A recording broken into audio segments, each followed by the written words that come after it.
तो देख ली तुमने भी ओप्पो K13 टर्बो सीरीज। लगाई थी ना एक्सपेक्टेशन मेरी तरह कि भाई ओप्पो इस बार कुछ कमाल करेगा। हाँ, कमाल तो कर दिया है उन्होंने, पूरे देश को शॉक कर दिया प्राइसिंग के साथ। इससे बड़ा कमाल क्या हो सकता है। लेकिन चलो जाने दो, अपना जो काम है वो करके हम निकल लेते हैं। मैंने पिछले वीडियो में कहा था कि अगर ये स्मार्टफोन अंडर 30,000 आता है तो मार्केट में तगड़ा चलेगा, लेकिन अब ये 30,000 से ऊपर जा चुका है, 35,000 के ऊपर भी जा चुका है। तो अब इसके जो बड़े कॉम्पिटिटर है iQOO Neo 10 और Poco F7, इससे भाई 4 से 6,000 सस्ते मिल रहे हैं। तो क्या सिर्फ अपने पंखे की मदद से इन दोनों को ये हरा पाएगा? कितना उनसे बेस्ट है, कहां पर इनसे पीछे रह जाता है और तीनों में कौन सा बेस्ट है? क्या ओप्पो बाजी मार जाता है? इसके बारे में इस वीडियो में बात करेंगे। तो तीनों स्मार्टफोन के स्पेसिफिकेशन मैंने पेपर पे लिख डाले। चिंता मत करो, नंबर्स की बात नहीं करेंगे, बस जो इंपॉर्टेंट चीज है, जो जहां पे डिफरेंस है उसी की बात करके निकल लेंगे। जैसे कि शुरुआत करें हम डिस्प्ले से, तो तीनों के डिस्प्ले बेस्ट है। अगर छोटी मोटी चीजों का हम साइड में रखते हैं तो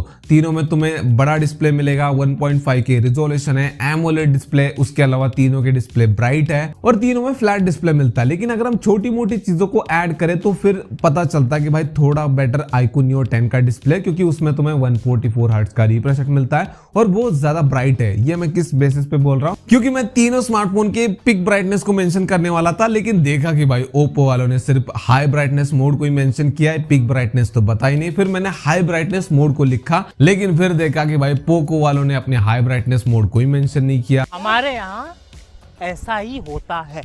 लेकिन जितनी भी चीजें मुझे पता चली उसके बेसिस में मैं कह सकता हूं कि iQOO Neo 10 का डिस्प्ले थोड़ा ब्राइट है, ज्यादा रिफ्रेश रेट मिलता है, तो उसको तुम बेस्ट कह सकते हो। बाकी दोनों के भी अच्छे, उनको तुम बुरा भी नहीं कह सकते। अब आते हैं मेन चीज के ऊपर, जो कि है परफॉर्मेंस। तीनों में तुम्हें स्नैपड्रैगन 8s Gen 4 मिलता है, लेकिन डिफरेंस आ जाता है रैम और स्टोरेज टाइप में। तीनों में LPDDR5X रैम मिल जाएगा, लेकिन जो ओप्पो K13 टर्बो प्रो है उसमें तुम्हें UFS 4.0 स्टोरेज मिलती है और बाकी दोनों में UFS 4.1 स्टोरेज मिलती है। हाँ, मुझे पता है कि iQOO Neo 10 के बेस मॉडल में तुम्हें UFS 3.1 स्टोरेज मिलती है, लेकिन इसका हम बेस वेरिएंट यहाँ पे काउंट नहीं कर रहे, क्योंकि इसका अगर हम सेकंड वेरिएंट भी काउंट करते हैं तो वो भी सस्ता बनता है ओप्पो K13 टर्बो प्रो से, जो कि हम प्राइस के सेगमेंट में बात करेंगे। तो यहाँ पर ओवरऑल देखा जाए तो तुम्हें Poco F7 और iQOO Neo 10 में थोड़ा सा परफॉर्मेंस एडवांटेज मिलेगा ओप्पो K13 टर्बो प्रो के मुकाबले। अब इतनी ज्यादा प्राइस रखने के बावजूद भी ओप्पो वालों ने एक और जगह प्राइस कटिंग की है, वो है एंड्रॉइड अपडेट्स। iQOO Neo 10 और Poco F7 में तुम्हें अच्छे खासे एंड्रॉइड अपडेट्स मिल जाते हैं। यहाँ पर पोको आगे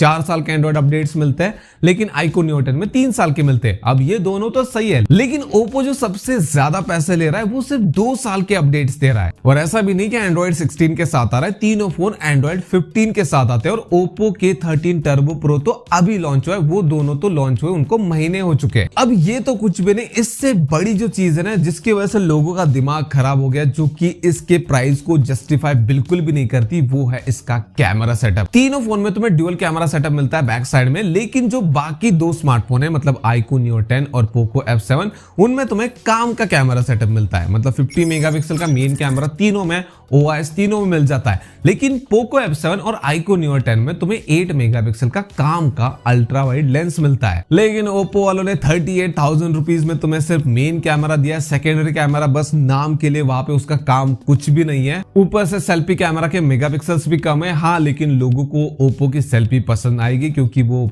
जाने ही जाते हैं भाई सेल्फी वगैरह के लिए। सैचुरेटेड फोटो जो सोशल मीडिया रेडी होते हैं, वो फोटोज तुम इससे खींच पाओगे, जो कि लोगों को पसंद आएंगे। लेकिन मुद्दा यहाँ पर ये नहीं है, मुद्दा है भाई ओवरऑल कैमरा सेटअप का। इसके अलावा ये फोन सबसे ज्यादा महंगा होने के बावजूद भी तुम्हें 4K रिकॉर्डिंग सिर्फ मेन कैमरा में देता है, बैक साइड में फ्रंट कैमरा से 4K रिकॉर्डिंग नहीं कर सकते। अब वो चीज Poco F7 में भी है, लेकिन उसकी प्राइस देखो वो 6 से 8,000 रुपए सस्ता है। अब इस मामले में ना iQOO Neo 10 बाजी मार जाता है, क्योंकि उसमें तुम्हें दोनों कैमरा से 4K रिकॉर्डिंग का ऑप्शन मिलता है। अगर हम बैटरी और चार्जिंग की बात करें तो तीनों ही उस मामले में अच्छे, तीनों में तुम्हें अच्छी खासी बैटरी मिल जाती है 7000 mAh की। हाँ, Poco F7 थोड़ा आगे, लेकिन iQOO Neo 10 भी चार्जिंग के मामले में थोड़ा आगे। तो ये मतलब इसको, इन तीनों में से एक को बुरा कहना, एक को बहुत बेस्ट कहना मुश्किल है। लेकिन अगर तुम बैलेंस चीज देखना चाहो तो Poco F7 भी बेटर है और iQOO Neo 10 भी बेटर है, और मतलब तीनों ही बेटर है।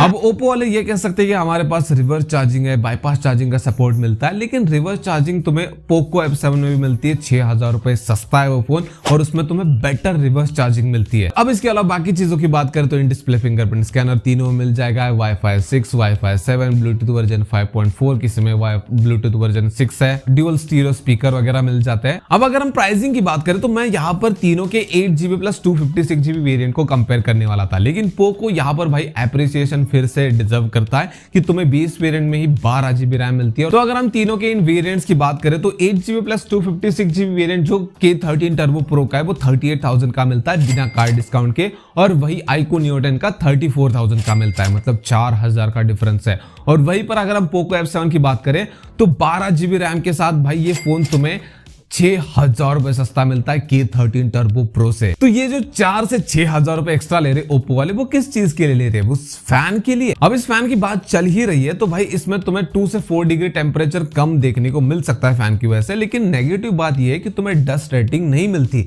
वाटर रेटिंग मिल जाती है 6, 8, 9 की, लेकिन डस्ट रेटिंग नहीं मिलती। अगर धूल मिट्टी वगैरह उस फैन में चली गई तो वो खराब हो सकता है उसका मैकेनिज्म, और जिसका इंपैक्ट मदरबोर्ड पे भी पड़ सकता है। अब वैसे iQOO Neo 10 की भी रेटिंग उतनी अच्छी नहीं, लेकिन एटलीस्ट उसमें डस्ट रेटिंग 6 की तो मिलती है। अब अगर सिर्फ ये फैन की टेक्नोलॉजी के लिए 4 से 6000 रुपए एक्स्ट्रा ले रहे तो भाई ओप्पो वाला सेंस नहीं बनाता, क्योंकि बात अगर फैन की तो 2000 रुपए में हमें मार्केट में इससे बड़ा फैन मिल जाएगा भाई, इवन इससे सस्ता तो घर का फैन भी मिल जाएगा। तो इस वीडियो को भाई मैं यही कह के कंक्लूड करूंगा कि तुम अगर 38,000 रुपीज इस फोन पे खर्च कर सकते हो तो भाई 4000 बचा के iQOO Neo 10 खरीद लो, और तुम्हें अगर फैन चाहिए कूलिंग फैन तो वो 2000 रुपए में आ जाएगा और 2000 बच जाएंगे तुम्हारे। लेकिन तुम्हारा बजट अगर कम है तो तुम पोको F7 को खरीद लो भाई, वो बेस्ट रहेगा। अब कुछ लोग ये भी सोच रहे कि भाई सेल में सस्ता मिल जाएगा 30,000 के नीचे ये फोन, तब खरीद लेंगे। तब भी मैं कहूंगा कि भाई इसके डस्ट रेटिंग का थोड़ा सा सोच लेना, और अल्ट्रा वाइड कैमरा इसमें होना चाहिए था, इसकी प्राइस भले कम हो जाए। तो यही था वीडियो। अगर वीडियो पसंद आए तो वीडियो को लाइक कर देना, चैनल को सब्सक्राइब कर देना। भाई ओप्पो वालों थोड़ा सा बेटर एक्सपेक्ट किया था, प्राइस और कम हो सकती थी। मिलते हैं नेक्स्ट वाले वीडियो में।